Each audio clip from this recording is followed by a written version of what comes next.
everybody. I want to let everybody know that since the Christmas holiday is coming up upon us, this show is only going to be broadcast on days when I actually drive to work. So tomorrow will be my last day of work until the 28th. The 28th and the 29th I will be at work, and then I will be taking a few days off for the New Year holiday. Then I'll be at work 2 days the following week, the 3rd and the 4th, and then I'll be taking 2 more days off for MagFest, which I'm sure you're going to hear from me about around that time. But today I wanted to talk about technology and an interesting little quirk phenomenon that one of my favorite hosts from How Stuff Works seems to also have a similar foible that I do, and that is the idea of dedicated devices. As much as I like the fact that within this a teeny tiny little device that I am staring at right now, I have a World Atlas interactive navigation device, music, both my own entire library as well as the ability to access the library of the world, still camera, fast motion camera, slow motion camera, standard movie camera, communication device, note-taking device, dictation device, and myriad other really endless possibilities. A video game device. I still like dedicated devices. I still have an iPod Classic, and if you learn who I am, you know I'm not much of an Apple guy. But the iPod Classic was remarkable in that it was the only affordable way that I could put all of my music in one spot. Every other MP3 player on the market was 8 gigabytes, 2 gigabytes. This one allowed me to carry all my music and most of my audiobooks. And I know that it's silly to why are you carrying this around when you have this right here, where you have everything through Google Music as well. And it's because of the potentiality of failure with this device. If I'm someplace where I can't get good signal, I won't be able to get what I want immediately. It's also the fact that it does have to travel an extraordinarily long distance. This device here, I can take to the moon with me, and it will still work. I could probably take it into another dimension, and it would still work. Whereas, if I lose signal at all, and go into a concrete building, a microwave oven, any kind of a Faraday cage, I will not be able to listen to music. And it is getting to the point where I can slip a SD card that is the size that I need into the phone. In fact, I believe we've been at that point for a few years now. Really, the question there is just, I already have this other device that works great. Why would I want to mess with that? But then in addition to that, now I have 2 devices.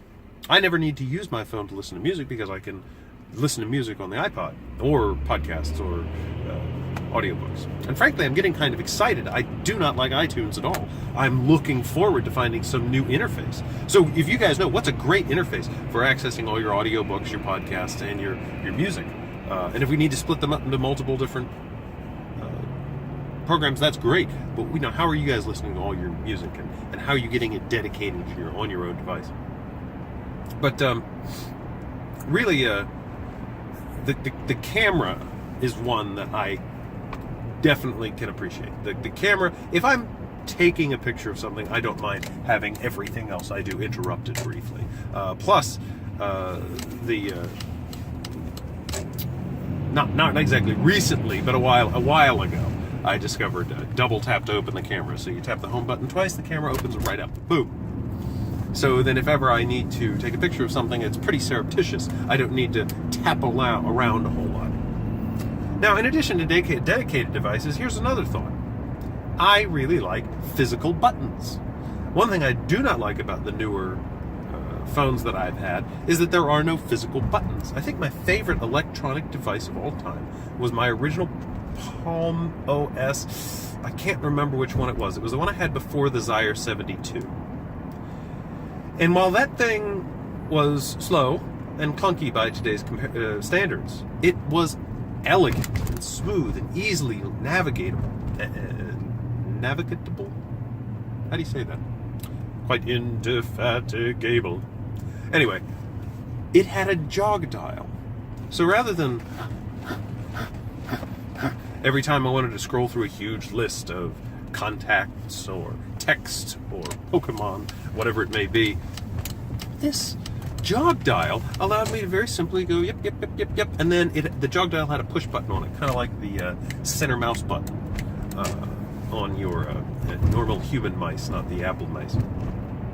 And it, when you hit that thing, it would click and open up whatever you had gone to.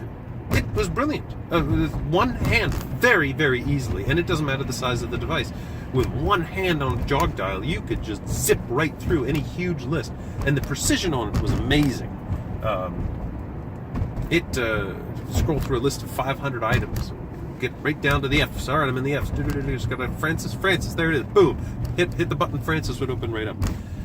And I know that is just so quaint and probably even sounds like get off my lawn, but the fact of the matter is, it's what I liked.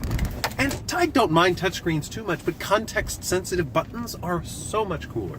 I'm hating this transition that we're going from. The context-sensitive menu inside Android OS has gone away. And I'm hating this transition where all the apps need to update. Now I need to find where the context-sensitive menu is. I really dislike that we had, just in the last generation, we had a place where you knew the menu was going to be. And there you could put in all of your settings in this one thing. You hit one button and boom, the menu opens up, and that's where all your settings are. And now we're moving away from that. So any device that is looking for that button is harder for us to figure out where the menu is. And now all the programs are putting the menu wherever they please, rather than in the same place all the time, making it more difficult to get off my lawn. So I'm flexible and whatnot. I'm telling you what I like. I don't need a full keyboard. I have gotten used to having a touchscreen keyboard. I like a full keyboard. I like that very much. But with dictation and with the swipe, I'm dealing. It's fine. I'm getting used to not having the full keyboard. And I'll probably get used to not having any real buttons either. But the fact of the matter is, I preferred a handful of context-sensitive buttons. I mean, we have a power button and a home button. Can we get just a few more buttons in there? So what other dedicated devices are there? Dedicated GPS? I like dedicated GPS because you don't have to worry about it draining your battery. You don't have to worry about making sure that it's plugged in. But dedicated GPS is really not all that great, because now you have to worry about updating maps, and of course you either need to tether it to something, or it has to have its own data connection if you want to get traffic information. People really rant and rave about how great Waze is. I'm still a Google Maps guy. I've used Waze a dozen times. I don't really see why it's so much better than Google Maps, but you know, that's the other thing I like about Google Maps. It's dedicated. I already have it. Google Maps already knows where all my favorite places are. Does Waze do that? I don't know. Maybe it does. I never thought to ask that question. And then beyond that, just Google Maps. I don't have to install anything extra. Let's see what other kind of dedicated devices are there. Gaming. I really, really like having a dedicated gaming device. I believe the games built for that are more intense, more serious, hardcore, real. But even that, you know, it's rare. I'm finding it's rare to find the true great gem games that I'm going to love. I do prefer being able to go into the Google Play Store and just pick up a couple of games for free or cheap. Spend $2 and get 3 or 4 new games, and fiddle around with them and not really play them severely. But then, if I want an experience, if I want something awesome, I can go to GameStop and buy, or I can get from the Nintendo store.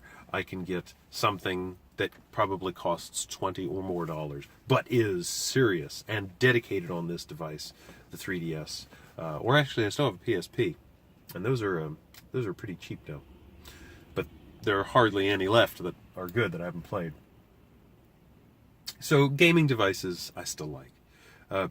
Here's another thing about music: is if I'm playing Pokemon Go, it hijacks the media channel in the OS.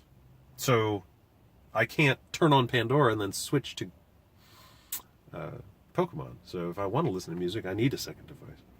I imagine there's some way around that. Do you know? Let me know. What do you think?